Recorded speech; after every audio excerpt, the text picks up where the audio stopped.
Hello, I'm Professor Charun Miller, and I teach political theory at George Mason University. This class examines the political significance of monuments and art in Athens, Rome, and Washington, D.C. We will consider how artifacts of wood and stone and metal influence our understanding of political life. We will take an up-close look at some of the most famous and important works of art and buildings in the world: the Acropolis in Athens, the Pantheon in Rome, Sistine Chapel in the Vatican, and the Capitol building in D.C.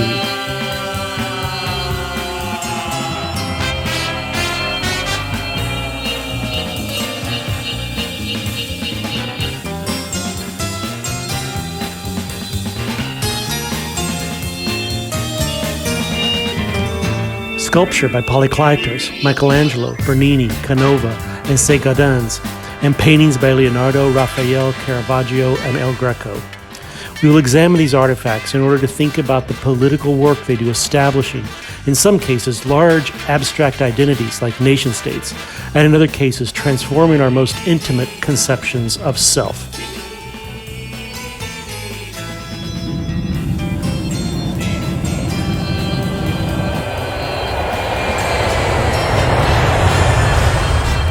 Of course, you don't travel to Athens to study inside a classroom.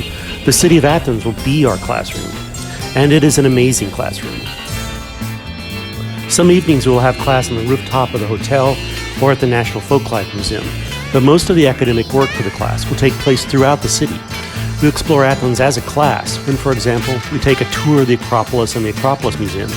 But much of your academic exploration of the city and its monuments will occur in a small group or even individually. Athens is a fun and very safe city. You will quickly feel right at home.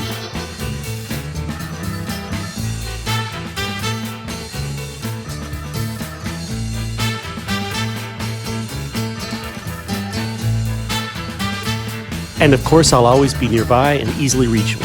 Our hotel is located in the middle of the city, within easy walking distance of all the major artistic and archaeological sites, including the Acropolis, the ancient Greek and Roman Agora,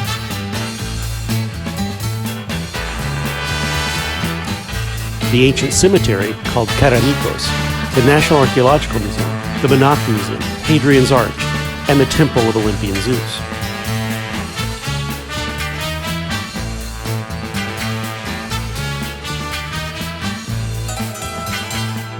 Athens has been a city for 3,500 years, but its greatest glory was during the classical period of ancient Greece, from which so many buildings and artifacts still survive. The 5th century BC, in particular, was a golden age, when Pericles oversaw the building of the Acropolis. Within the Byzantine Empire and under Ottoman rule, Athens played only a minor role.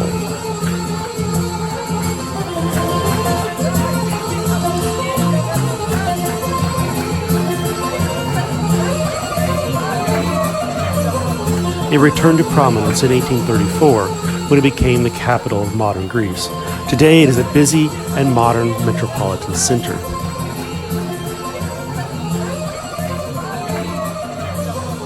Beyond our academic interests, Athens is a vibrant and lively city, with thousands of restaurants and tavernas and bars and clubs, thousands of shops, lots of street food, and endless things to see and do.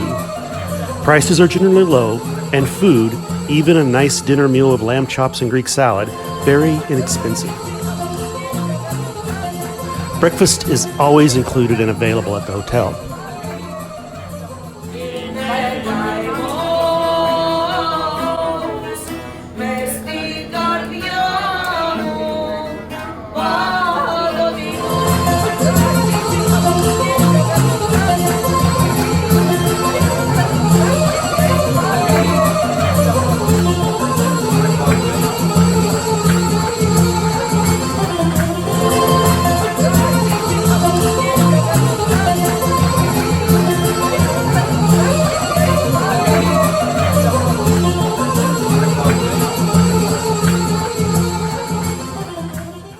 After early breakfast at the hotel, we depart to Piraeus port to embark on a cruise ship, which will take us to the Saronic islands of Aegina, Poros, and Hydra.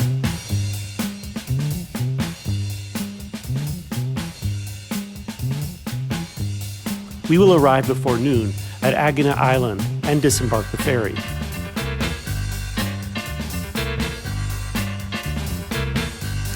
You will see fishermen sewing their nets and selling their fresh-caught fish, street vendors selling pistachio nuts and souvenirs, and a lot of beachfront taverns and cafes. After visiting Agina, we will sail to Hydra.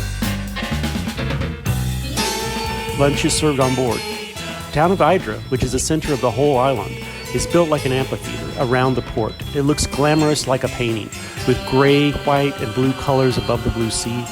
In Hydra, there are no wheeled vehicles, and the transfers are being made only by donkeys.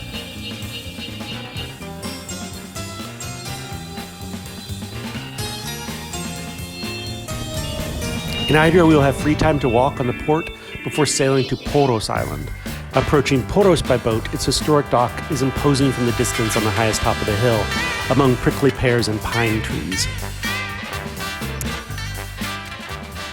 We'll also take a full-day tour to Delphi.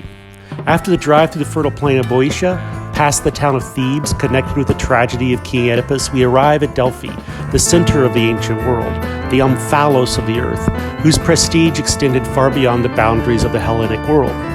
On the slopes of Mount Parnassus, in a landscape of unparalleled beauty and majesty, lie the ruins of the sanctuary of Apollo Pythios.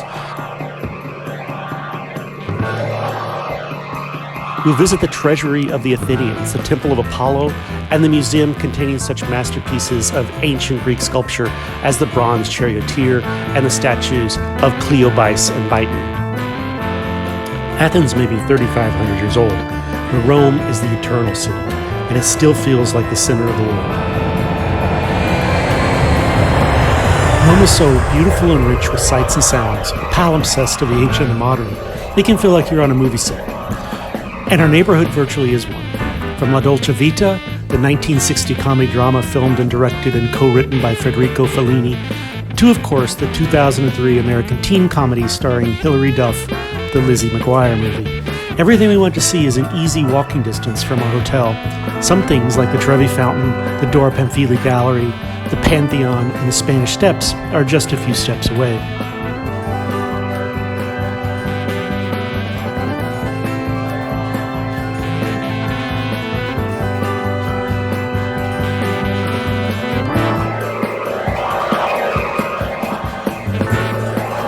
The name Colosseum is believed to be derived from a colossal statue of Nero that once stood nearby.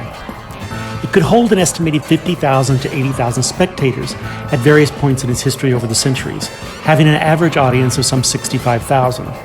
It was used for gladiatorial contests and public spectacles such as mock sea battles, animal hunts, executions, reenactments of famous battles, and dramas based on Roman mythology. And we will tour the Roman Forum. For centuries, the Forum was the center of day-to-day life in Rome, the site of triumphal processions and elections, the venue for public speeches, criminal trials, and gladiatorial matches, and the nucleus of commercial affairs. Here, statues and monuments commemorated the heroes of the city, the teeming heart of ancient Rome. It is one of the most celebrated meeting places in the world. Located in a small valley between the Palatine and Capitoline Hills, the Forum today is a sprawling ruin of architectural fragments and intermittent archaeological excavations, just a few steps from our hotel.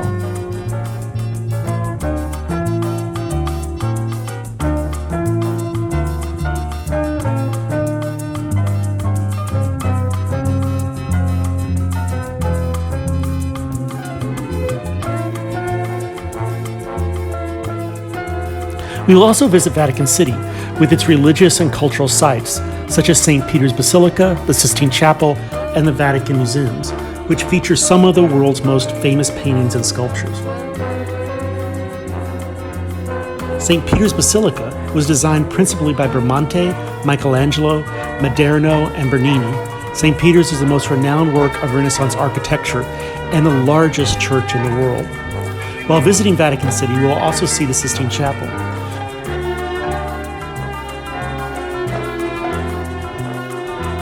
But there is so much more you'll get to see and do in Rome. In almost every church, around almost every corner, there are new discoveries to make. Churches with statues by Michelangelo and paintings by Caravaggio go virtually unnoticed, but are there for you to discover. And you will discover them. And you'll have time to dine.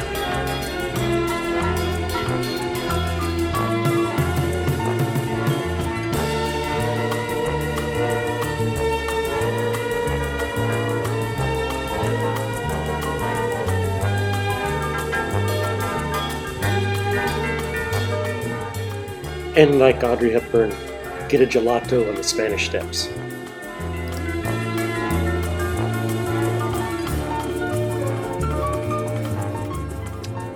After we return to the United States, we use what we have learned to think about the roles of political artistic representation in the creation of political personhood in Washington, D.C.